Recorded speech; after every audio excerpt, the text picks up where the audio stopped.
ආශ්‍රිතව විශාල ශිෂ්ටාචාර බිහිවී ඇති බව ඉතිහාසයේ දිහා බැලුවම අපිට දැක ගන්න පුළුවන් කාරණාවක්. ලෝකයේ ප්‍රධාන ශිෂ්ටාචාර 4ක් ගැන කතා කරනවා. යූෆ්‍රටිස් ටයිග්‍රීස් නදී නිම්න ශිෂ්ටාචාරය, ඉන්දු නදී නිම්න ශිෂ්ටාචාරය, නයිල් නදී නිම්න ශිෂ්ටාචාරය, හුઆන්ග් හෝ නදී නිම්න ශිෂ්ටාචාරය යනු එම ශිෂ්ටාචාර 4යි. ඉතින් අද අපේ කතාවේ කතානායකව හමු වෙන්නේ මේ නයිල් නදී නිම්න ශිෂ්ටාචාරය හරහායි. ඊජිප්තුව කියන්නේ වරසාවෙන් එතරම් සරුසාර භූමියක් නම් නෙවෙයි. නමුත් මේ භූමිය සරුසාර කිරීමේ සම්පූර්ණ වගකීම තිබ්බේ නයිල් නදිය සතුවයි. නයිල් නදිය මිසරයට මහා ජලකඳක් අරගෙන ආවා. ඒ වර්තමානයේ උගන්ඩාව, කෙන්යාව සහ ටැන්සානියාව යන රටවල් තුනටම අයත් වික්ටෝරියා විලේ සිටයි. ඒ මහා ජලකඳ නයිල් නිම්නය සරුසාර කරමින් මධ්‍යධරණී මුහුදට ගලා ගියා. නයිල් නදිය මිසරය ධන දාන්‍යයෙන් ස්වයං පෝෂිත කළා. එලෙසින්ම මේ භූමිය රැකබලා ගැනීමේ වගකීම පාරාවෝ වරුන්ට පෙවරුණා. පුරාණ මිසරයේ පාලකයා එනම් එහි රජතුමා පාරාවෝ ලෙසින් හැඳින්වුවා. ක්‍රිස්තු පූර්ව 332දී මහා ඇලෙක්සැන්ඩර් අධිරාජ්‍යයා ඔහුගේ මැසඩෝනියන් ග්‍රීක හමුදාව සමග එක්ව එකල ඊජිප්තුව පාලනය කළ පර්සියන් වරුන් පළවා හරිනවා. පර්සියන් වරුන් පළවා හරීම හේතුවෙන් මිසරවැසියන් ඇලෙක්සැන්ඩර් අධිරාජ්‍යව පිළිගන්නවා. ඔහු මිසරය යලි නගා සිටුවනවා. ඔහු ඇලෙක්සැන්ඩ්‍රියා නගරය ස්ථාපිත කරනවා. පසුව ඇලෙක්සැන්ඩ්‍රියාව ඊජිප්තුවේ අගනුවර බවට පත්වෙනවා. ක්‍රිස්තු පූර්ව 323දී ඇලෙක්සැන්ඩර් අධිරාජ්‍යයා මරණයට පත්වීමත් සමග ඔහුගේ ජනරාල්වරු විසින් විශාල අධිරාජ්‍යයක් පාලනය කිරීම සඳහා පාලන ප්‍රදේශ වෙන් කරගනු ලබනවා. මෙලෙස වෙන් කර ගැනීමේ ප්‍රතිඵලයක් ලෙස එවකට මැසඩෝනියන් ග්‍රීක් ජනරාල් ලෙස සිටි ටොලමි ඊජිප්තුව භාර ගන්නවා. පසුව ඔහු ඔහුගේ ජනතාවත් සමග ඊජිප්තුවට පැමිණ ක්‍රිස්තු පූර්ව 305දී ටොලමි 1 සෝටර් නමින් නිල වශයෙන් ටොලමි රාජවංශය මිසරය තුල ස්ථාපිත කරනවා. මිසර සම්ප්‍රදාය අනුව රට පාලනය කළ හැකි එකම නීතිමය පාලකයා පාරාවෝ ලෙසින් හැඳින්වුවා. ආගමික වශයෙන් ගත් කළ පාරාවෝ යනු දෙවියන් සහ මනුෂ්‍යයන් අතර සම්බන්ධය පවත්වාගෙන යනු ලබන පුද්ගලයාට. මේ හේතුවෙන් ගැටුමකින් තොරව මිසරයේ පාලනය තහවුරු කර ගැනීමට ටොලමිවරුන් මිසර සම්ප්‍රදායට අනුව පාරාවෝ බවට පත් වුණා. තවත් ලෙසකින් ගත්තම රාජකීය නාමීය ග්‍රීක වීමත් ආගම මිසර වීමත් හේතුවෙන් මොවුන් ග්‍රීක පාරාවෝ ලෙසින්ද හඳුන්වනු ලබනවා. ක්‍රිස්තු පූර්ව 69දී මැසඩෝනියන් සහ ග්‍රීක සම්භවයක් සහිතව ටොලමි රාජවංශයේ 12 වන ටොලමි පාරාවෝට දාව ක්ලියෝපැට්‍රා මෙලව උපත ලබනවා. මේ කාලේ මිසරය පාලනය කරන්නේ 12 වන ටොලමි. 12 වන ටොලමිට ක්ලියෝපැට්‍රා ඇතුළුව දරුවන් 6 දෙනෙක් සිටියා. බෙරනිකේ, 6 වන ක්ලියෝපැට්‍රා, 7 වන ක්ලියෝපැට්‍රා, ආර්සිනෝයි, 13 වන ටොලමි සහ 14 වන ටොලමි යනු එම දරුවන් 6 දෙනයි. මේ අතරින් අපගේ කතානායිකාව වන්නේ 7 වන ක්ලියෝපැට්‍රා රජනියයි. අනෙක් දරුවන්ට සාපේක්ෂව ටොලමි විශේෂ සැලකිල්ල ක්ලියෝපැට්‍රා කෙරෙහි දැක්වුවා.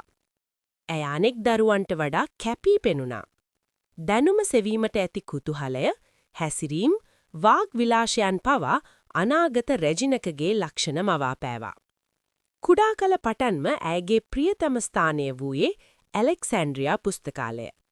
කියවීම, ඉගෙනීම, විචාරය ඇයගේ ප්‍රියතම රාජකාරීන් වුණා. ඇලෙක්සැන්ඩ්‍රියා පුස්තකාලය යනු පැරණි ලෝකයේ අපරදිග දැනුම් ගබඩාව වුණා. පළවන ටොලමි විසින් මෙය නිර්මාණය කිරීම සැලසුම් කර ඇති අතර දෙවන ටොලමි විසින් ඔහුගේ පාලන කාලය වූ ක්‍රිස්තු පූර්ව 282-246 කාලයේදී මෙය ලෝකයේ විශාලතම පුස්තකාලය බවට පත් කළා. එම නිසා ක්ලියෝපැට්‍රා මෙය තම හදවතෙන් සැලකුවා. කුඩා කල පටන්ම ඇය දක්වන විශේෂ දක්ෂතා හේතුවෙන් කුඩා කාලයේදීම ඇය පුස්තකාලයේ භාෂා අංශය වෙත යොමු කරනු ලැබුවා. ක්ලියෝපැට්‍රාට භාෂා 10ක් කතා කිරීමේ හැකියාව තිබුණා. මෙය මිසිර ඉතිහාසයට වගේම ටොලමි වංශයේත් සුවිශේෂී කාරණාවක්. හේතුව වුණේ ටොලමි වංශයේ පාරාවෝ කතා කළේ ග්‍රීක භාෂාව. නමුත් මිසර වැසියන් ග්‍රීක භාෂාව දැනගෙන සිටියේ නැහැ. ඔවුන් දැනගෙන සිටියේ ඊජිප්තු භාෂාව. මේ නිසා රජපෞල සහ සාමාන්‍ය වැසියා අතර ඇති සම්බන්ධතාවය බොහෝම දුර සම්බන්ධයක් වුණා. ටොලමි වංශයේ ඊජිප්තු භාෂාව කතා කළ පළමු රාජවංශිකයා වුණේ ක්ලියෝපැට්‍රා රජනියයි. කාලය මේ විදිහට ගත වෙලා ක්‍රිස්තු පූර්ව 58ටත් පැමිණියා. දැන් ක්ලියෝපැට්‍රාට වයස අවුරුදු 11යි. 12 වන ටොලමි රාජ්‍ය පාලනය කළේ තනියම. ඔහු බොහෝම දුර්වල පාලකයෙක් වුණා. ඊජිප්තුවේ ආර්ථිකය කඩා වැටුණා. මේ හේතුවෙන් රටවැසියන් 12 වන ටොලමිට විරුද්ධව කැරලි ගසා ඔහුව රාජ්‍ය පාලනයෙන් පන්නා දැම්මා. මේ නිසා ඔහු රෝමයට පලා ගියා. තනිවම නෙවෙයි, ක්ලියෝපැට්‍රාද සමගයි. ටොලමිව පන්නා දැමීමෙන් පසු රටවැසියන් ටොලමිගේම දියණිය වුණු 4 වන බෙරනීකේව ඊජිප්තු පාරාවෝ විදිහට පත් කරගන්නවා. ඒ වන විට බෙරනීකේගේ වයස අවුරුදු 19යි. නමුත් ඇය හොඳින් රට පාලනය කරගෙන යනවා. මේ විදිහට ඇය අවුරුදු 3ක් ඊජිප්තුව පාලනය කරනවා. ක්‍රිස්තු පූර්ව 55 දී 12 වන ටොලමි නැවතත් ඊජිප්තුවේ බලය ලබා ගැනීම සඳහා යුද්ධයක් ආරම්භ කළා. මෙහිදී ඔහු තම දියණිය සමග යුද්ධ වැදී යුද්ධය ජයග්‍රහණය කළා විතරක් නෙවෙයි, බෙරනීකේව එල්ලා මරා දැම්මා. ඉන්පසු අවුරුදු කිහිපයක් 12 වන ටොලමි ඊජිප්තුව පාලනය කර මිය ගියා. ඔහුගෙන් පසු රාජ්‍ය පාලනයට අනුප්‍රාප්තිකයෙක් ලෙසට ඔහු විසින් නම් කර තිබුණේ ක්ලියෝපැට්‍රා සහ ඔහුගේ පළවෙනි මල්ලී වූ 13 වන ටොලමි. මේ වන විට ක්ලියෝපැට්‍රාගේ වයස අවුරුදු 18යි. ඇය ඊජිප්තුවේ රැජින බවට පත්වෙනවා. තම සහෝදරයා සමග හවුලේ රට පාලනය කරනවා. ඒ වෙනුවෙන් ඇය සිය සහෝදරයාව විවාහ කරගන්නවා. ඒ ලෙසින් ක්ලියෝපැට්‍රාගේ පළමු විවාහය සිය බාල සහෝදරයා සමග සිදුවෙනවා. ක්ලියෝපැට්‍රාට මිසර වැසියන් ආදරය කළා. කිසිම බාධාවකින් තොරව ඇය ඔවුන්ගේ රැජින බවට මිසර වැසියන් පිළිගත්තා. අවුරුදු 350කට පමණ පස්සේ ඊජිප්තු භාෂාව කතා කරපු පළවෙනි පාරාවෝ වුණේ ක්ලියෝපැට්‍රා රැජිනයි. මේ වන විට 13 වන ටොලමි අවුරුදු 11ක පුංචි කුළු ගැටයෙක්. රාජ්‍ය පාලනය පිළිබඳව ක්ලියෝපැට්‍රාට තරම් දැනුමක් සහ බලයක් ඔහුට තිබුණේ නැහැ. මේ නිසා ඔහු වටේට එකතු වුණා කුමන්ත්‍රණකාරීන් පිරිසක්. මේ පිරිසට අයිති වුණා ටොලමිගේ උපදේශකයෙකු වුණ පොතයිනස්, සෙන්පති අචිලස් හා ටොලමිගේ ගුරුවරයා වූ තියෝඩෝටස්. මොවුන් ටොලමිව පාලනය කළා. කුමන්ත්‍රණ කරමින් ක්ලියෝපැට්‍රාව රාජපුටුවෙන් නෙරපන්න තැත් කළා. හිතපු විදිහටම මාලිගාව ඇතුලේ කුමන්ත්‍රණ සිද්ධ වුණා. මේ නිසා ක්‍රිස්තු පූර්ව 48 දී ක්ලියෝපැට්‍රාට තම ජීවිතේ බේරා ගැනීමට මාලිගාවෙන් පැන යාමට සිද්ධ වෙනවා. ඇය කෙලින්ම පලා යන්නේ සිරියාවට. ඇය එහිදී සේනා සංවිධානය කරනවා නැවතත් ඊජිප්තුව ආක්‍රමණය කිරීමට. දැන් ඊජිප්තුවේ පාරාවෝ 13 වන ටොලමි. මේත් එක්කම තව දෙයක් සිද්ධ වෙලා තිබුණා. ක්ලියෝපැට්‍රාට හිටියා තවත් නංගි කෙනෙක්. ඇගේ නම ආර්සිනොයි. මේ විද්දි ඇගේ වයස අවුරුදු 19යි. ඇයත් මේ වන විට 13 වන ටොලමි සමග රාජ්‍ය පාලනයට සම්බන්ධ වෙලා හිටියා. ක්ලියෝපැට්‍රා නැවතත් සටනකට දින ගනිමින් ඊජිප්තු දේශ සීමාව අසලට වී ඊජිප්තුව දෙස ඇහැගහගෙන උන්නා. ඊජිප්තුව මේ වන විට අලුත්ම ප්‍රශ්නයකට මැදි වෙමින් උන්නා. මේ කාලය වන විට රෝමයේ සිවිල් යුද්ධය නිසා ගිනියම් වෙවි තිබුණේ. මේ යුද්ධය පැවැත්ුනේ මෙතෙක්කල් රෝමය පාලනය කළ පොම්පේ හා ජූලියස් සීසර් අතර. යුද්ධෙන් පොම්පේ පරාජය වුණා. මේ නිසා පොම්පේ ඊජිප්තුවට පලා ගියා. ඊජිප්තුව පෙර සිටම රෝමය සමග ගිවිසුම්ගතව සිටිය නිසා පොම්පේට වඩාත් ආරක්ෂකාරී තැන වුණෙත් ඊජිප්තුව. පොම්පේ සීසර් සමග යුද්ධේ පරාජය නිසා රෝමයේ බලය තිබුණේ සීසර් අතේ. මේ නිසා ඊජිප්තු උපදේශන මණ්ඩලයේ අනුදැනුම මත සරණක් පතාගෙන ආපු පොම්පේගේ මරණයට 13 වන ටොලමි අණදෙනු ලගුවා. පොම්පේ මරණයට පත් වුණා. රෝමය ගොඩනැගූ පොම්පේව මරණයට පත් කිරීම ගැන සීසර්ට කේන්ති යනවා. මොකද පොම්පේ කියන්නේ රෝමයේ ශ්‍රේෂ්ඨතම නායකයෙක්. සීසර් ඊජිප්තුව කෙරෙහි වියර වැටෙනවා. මේ සියලුම දේ දිහා ක්ලියෝපැට්‍රා බලාගෙන ඉන්නවා. ඇය මේ සිදුවීම තම වාසියට හරව ගන්නවා. ඇය හොරහසේම සීසර් මුණ ගැසෙන්න යනවා. මේක ඉතිහාසගත හමුවීමක් වෙනවා. ඇය සීසර්ට තම රාජ්‍ය උරිමය පැහැදිලි කරනවා. ක්ලියෝපැට්‍රාගේ භාෂා දැනුම, දේශපාලනික ඥානය, යුද්ධ උපක්‍රම පිළිබඳව ඇසීමෙන් ඇයගේ රූප ස්වභාවට රෝමයේ බලවත්වා වූ ජූලියස් සීසර් වශී වෙනවා. සීසර් ක්ලියෝපැට්‍රාට රාජ්‍ය උරිමය ලබා ගැනීමට උපකාර කිරීමට එකඟ වෙනවා. විතරක් නෙවෙයි සීසර්ගේ හදවතත් ඇය නමින්ම පූජා කරනවා. ඔන්න ඉතින් මේ සාර්ථක කතාබහට පස්සේ සීසර් 13 වන ටොලමි පාරාවෝට එරෙහිව යුද්ධය ප්‍රකාශ කළා. මේ වෙනකොට ටොලමිගේ වයස අවුරුදු 15යි. යුද්ධය සිද්ධ වෙන්නේ ක්‍රිස්තුපූර්ව 47 දී. සීස විසින් පොතයිනස් ඇචිලස් ඇතුළු උපදේශක මණ්ඩලය මුලින්ම මරණයට පත් කළා. මේ හේතුවින් ටොලමි තනි වුණා. මේ වෙලාවේ ඔහුගේ සහයට ආසිනෝයි පැමිණියා. ඇය ටොලමි සමග එකතු වී සීසර්ට එරෙහිව යුද්ධය මෙහෙයුවා. ඇලෙක්සැන්ඩ්‍රියා නගරයෙන් යුද්ධය ආරම්භ වුණා. මේ යුද්ධය අතරේ සීස අතින් ලොකු වැරද්දක් සිදු වුණා. යුද උපක්‍රමයක් ලෙසට සීස ඇලෙක්සැන්ඩ්‍රියා නගරේ එක කොටසක් ගිනි තිබ්බා. නොසිතූ මොහොතක මුහුදු හුලග හේතුවින් ගින්න තව තවත් ඇවිලි ඇලෙක්සැන්ඩ්‍රියා පුස්තකාලයේ කොටසක් ගිනිගත්තා. ගින්න ඇවිලී ගියා.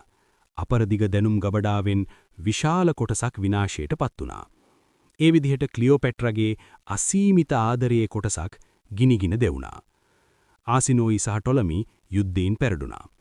13 වන ටොලමි නයිල් නදියේ ගිලී මරණයට පත් වුණා. ආසිනෝයි රෝමියේ අත්අඩංගුවට පත් වුණා.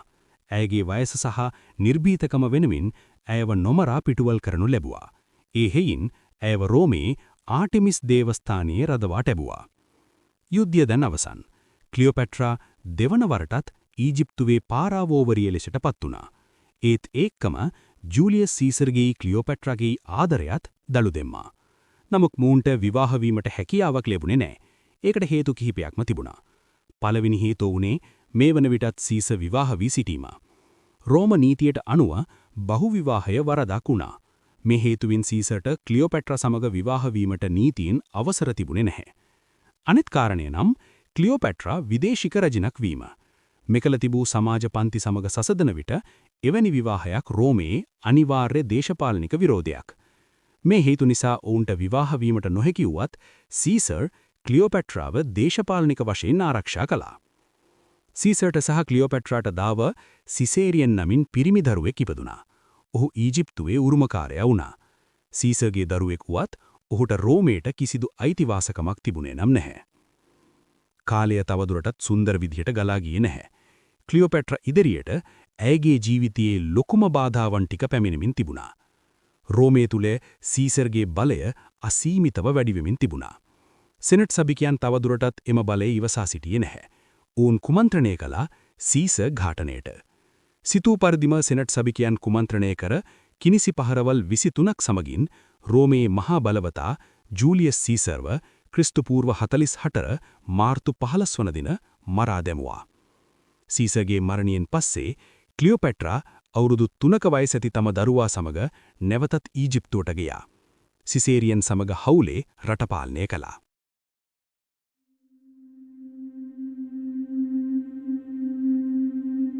සීසර්ගේ මරණයෙන් පසු රෝමේ නැදතත් යුද ගිනිදැල් දැල්වෙන්න පටන් ගත්තා.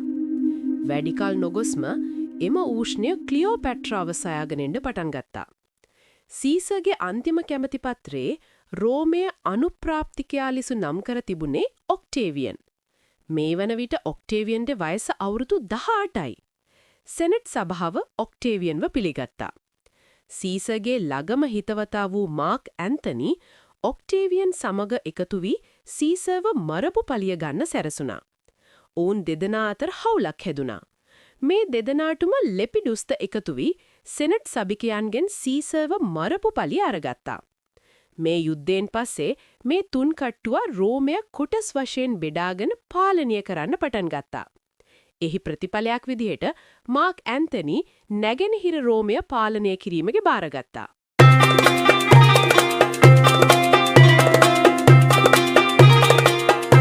ක්ලියෝපැට්‍රාගේ මීළඟ විවාහය සිද්ධ වන්නේ ජූලියස් සීසර්ගේ ළඟම හිතවතා වුණ මාක් ඇන්තනි සමගයි. මේ කාලේ නැගෙනහිර රෝමේ පාලකයා වුණේ මාක් ඇන්තනි. විදේශික කාන්තාවක් සමග විවාහ වීම සහ විදේශීය සම්භවයක් සහිත දරුවන් මතු රෝමේ පාලකයන් වීම සම්බන්ධයෙන් රෝම වැසියන්ගේ තරම් කැමැත්තක් නම් තිබුණේ නැහැ. මේ හේතුව නිසාම රෝම වැසියන් තුලින් මාක් ඇන්තනි කෙරෙහි විරෝධතාවයක් ගොඩනැගෙමින් තිබුණා. මේකේ වාසිය අරගත්තේ ඔක්ටේවියන්.